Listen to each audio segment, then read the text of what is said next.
재난지원금 선별은 불합리한 차별, 보편복지 주장하다. 갑자기 웬 선별복지? 2차 재난지원금이 논의되면서 이를 일부에게만 지급하자거나 전 국민에 지급할 재원을 하위 50%에게만 2배씩 지급하고 상위 50%는 주지 말자는 주장이 있습니다. 결론적으로 이 주장은 재난지원금의 성격을 오해하고 헌법상 평등원칙에 위반하여 국민 분열과 갈등을 초래하며 민주당이 견지해온 보편복지 노선을 버리고 보수야당의 선별복지 노선에 동조하는 것입니다.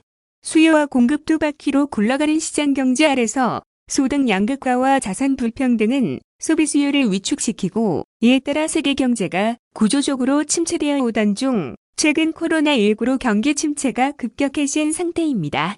상식적으로 보아도 소비 수요 부족이 문제될 때 정부의 경제정책은 공급 측면보다 수요 역량 강화에 집중하여 수요 확대로 경제를 선순환시키는데 중점을 두어야 합니다. 따라서 재난지원금은 가계 경제의 어려움을 보전해주는 복지 성격도 있지만 본질적으로는 재난에 따른 경제 위기를 극복하고 국민 경제를 되살리는 경제정책입니다.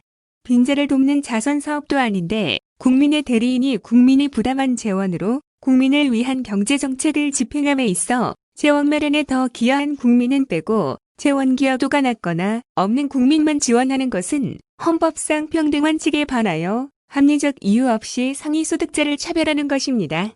더구나 별 차이도 없는 하위 50%와 하위 50.1%를 구별하여 50% 이하는 지원 예산액의 2배를 주고 하위 50.01% 해당자를 제외하는 것은 합리적 근거가 없습니다.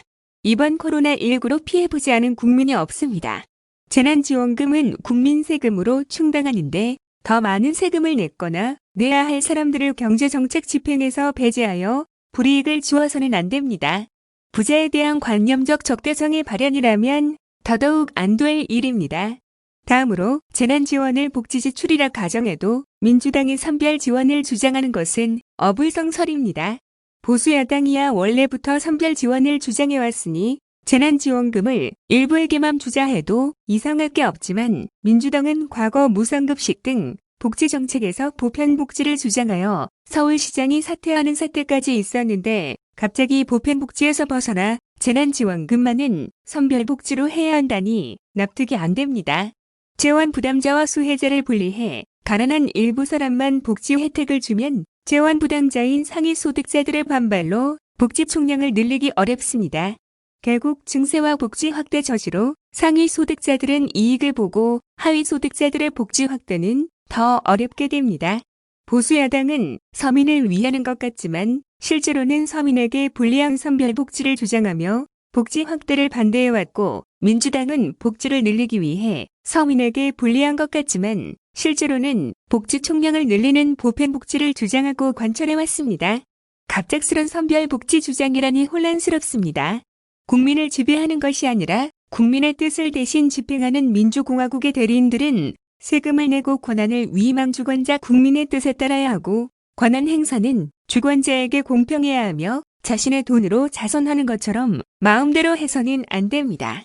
지금 국민의 뜻은 빈자에 대한 복지 지출이 아닌 경제정책인 재난지원금은 공평하게 전 국민에게 지급하라는 것입니다. 총선 전 여론조사에서 20% 이상은 재난지원금을 받지 않겠다고 했지만 실제로는 97% 이상이 수령했고 상위 소득자 일부를 배제한 부분적 지원에 배제 대상이 된 국민들은 분노했습니다. 이 때문에 민주당도 미래통합당도 정부도 전국민 지급에 동의했는데 지금 국민의 그 뜻이 바뀌었을 이유가 없습니다. 선별차등 지급은 안 그래도 코로나로 힘든 국민들에게 심각한 저항과 반발은 물론 국민 간 갈등과 분열을 초래할 것이고 복지 확대의 길을 어렵게 할 것입니다. 전 국민에게 지급하기엔 재원이 부족하다는 주장도 있습니다. 그러나 지급해야 할 금액이 정해진 것도 아니니 부족도 초과도 있을 수 없습니다. 가계의 가처분 소득을 늘려주는 동시에 일정 기간 내 소비 강제로 중소상공인 매출을 늘리며 매출 증가에 따른 생산 증가로 경제 선순환을 시키자는 재난지원금은 경제정책이자 재난극복책인이 필요하고 가능한 재원을 먼저 정한 후 그 돈을 전 국민에게 고루 지급하면 부족할 것이 없습니다. 공급 역량은 넘쳐나는데 소비가 부족해 경제 침체가 오는 시대임에도 공급자인 기업 지원에는 백수십조 원을 아낌없이 쓰면서 수요를 확대시켜 경기 선순환에 도움될 가계 소비 지원에는 15조 원도 아까워합니다. 기업 지원은 투자이고 가계 지원은 낭비라는 구시대 전설이 지금도 관가와 정가에선 절대 진리인 모양입니다. 다음은 경기도 기독교에게 방역 협조 요청 뉴스입니다. 이재명 경기도지사가 광화문 집회 참석 신도들의 코로나19 진단검사 독려, 각종 대면 모임, 활동자재 등 코로나 방역에 협조해달라고 도내 기독교계에 호소했다. 24일 경기도에 따르면 이재명 경기도지사는 이런 내용을 담은 편지를 이날 경기도 기독교총연합회 대표회장, 및 군 대표회장 32명과 시군 대형교회, 담임목사 400명 등 경기도 기독교 지도자 432명에게 보냈다. 이재명 지사는 편지에서 신천지발 집단 감염 이후 정부와 국민이 혼연일체가 되어 쌓아온 방역 성과가 크게 흔들리고 있는 매우 엄중한 상황이며 더 이상의 확산을 막기 위해 경기도에서는 8월 15일부터 종교시설 집합 제한 행정명령을 발동했고 중수본에서는 8월 19일부터 경기, 서울, 인천 지역 교회에 방역 강화 조치를 시행했다고 현 상황을 설명했다. 그러면서 비대면 예배만 허용되고 교회 주관 각종 대면 모임 및 행사도 열 수 없게 된다. 며 종교에 대한 편견이 아니라 방역을 위한 부득이한 조치인 만큼 지도자 여러분과 교인들의 이해와 협조가 꼭 필요하다고 양해를 구했다. 이어 그는 일부 교회의 진단검사를 받아야 할 분들이 여전히 남아 계신 것으로 알고 있다. 면서 8월 15일 광화문 집회에 참석하신 신도들이 모두 가까운 선별진료소에서 반드시 검사를 받을 수 있도록 안내해달라고 요청했다. 이 지사는 기독교는 사랑의 종교다. 교인의 사랑이 이웃과 공동체를 향할 때 비로소 예수님의 가르침이 이 땅에 꽃 피운다고 믿는다. 며 기독교 지도자들의 적극 협조로 대한민국 코로나19 위기 극복이 앞당겨져 기독교에 대한 칭송의 말이 널리 퍼지기를 바란다고 당부했다. 한편 이재명 지사는 지난 23일에도 자신의 사회관계망 서비스에 고비마다 한국교회는 국민들의 등불이 되어주었습니다. 제목의 글을 올려 한국교회의 방역 협조를 당부했다. 이 지사는 이 글에서 한국교회는 어려울 때 국민에게 등불이 되어주고 국민과 함께 위기를 이겨내왔다면서 모두가 같은 마음으로 할 수 있는 최선의 방역 수칙을 함께 지켜나가다 보면 머지않아 극복하리라 확신한다고 강조했다. 다음은 경기도형 공공배달앱 뉴스입니다. 경기도 주식회사가 도민의 생활 편의 증진 및 소상공인의 권익 보호를 위해 추진하는 공공배달앱 구축 사업 시범 서비스에 참여할 가맹점 모집을 시작한다. 공공배달앱 시범 운영 지역으로 선정된 화성, 파주, 오산시내 배달이 가능한 음식점이라면 참여가 가능하다. 참여를 원하는 가맹점은 경기도 주식회사 홈페이지를 통해 신청할 수 있다. 경기도 주식회사는 신청 접수를 완료한 가맹점부터 현장 방문을 실시해 메뉴 등록 및 입점 절차를 진행할 계획이다. 특히 사전 신청 접수 기간인 8월 19일부터 9월 30일 사이에 신청한 가맹점의 경우 오는 10월 시범 서비스를 선보일 공공배달앱에 우선 입점할 수 있다. 신청을 위한 필수 서류는 가맹점 신청서와 사업자 등록증이며 기타 사항은 고객센터를 통해 문의하면 된다. 공공배달앱은 배달앱 수수료 논란과 관련 플랫폼 시장 독과점에 따른 폐해를 방지하고 소비자와 소상공인이 상생하는 경제의 장을 만들기 위해 경기도 주식회사가 개발, 운영하는 어플리케이션이다. 공공이 민간의 영역을 침해하는 것이 아니라 지역화된 유통망과 데이터, 기술 등 공적 디지털 인프라 조성에 경기도가 투자하고 앱 개발과 운영은 민간에게 맡겨 민간 공공협력의 장점을 극대화한 것이 특징이다.